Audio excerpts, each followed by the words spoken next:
back at it, I just slipped out to grab a bowl to put the extra sour ones into the oats.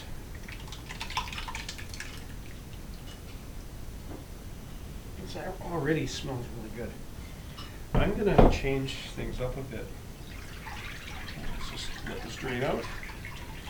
But I think I'm going to include, I'm going to experiment a bit. I'm going to include some of the oats to this for those who want a rather chewy glass, shall we say. They can just dredge down at the bottom of the bowl. So we're going to let that sit for a minute. Actually, I'm just going to press it with the back of the spoon. So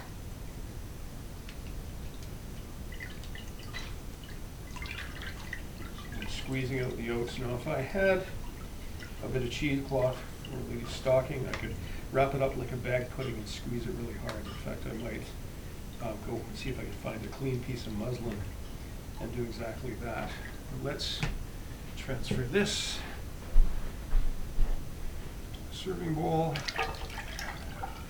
As you can see, it's some of the grain's still in it, but I personally like it that way. Now, to this, we're going to be adding the whiskey, the drambuie, and the cream.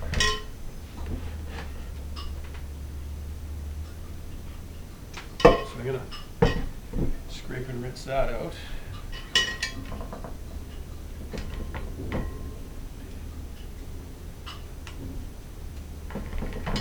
Okay, this is the great thing about mixing is we proceed empirically. Good stuff. It's a fairly smoky. No juggling for molar weight here. I guess I'll leave a little bit for someone who actually likes to have a glass of Bowmore this afternoon. In goes the drambuie.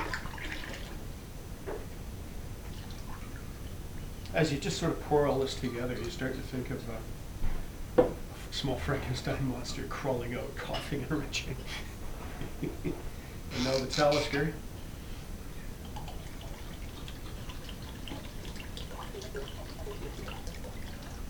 We're just going to let that sit for a minute because I'm going to do some cleanup over here.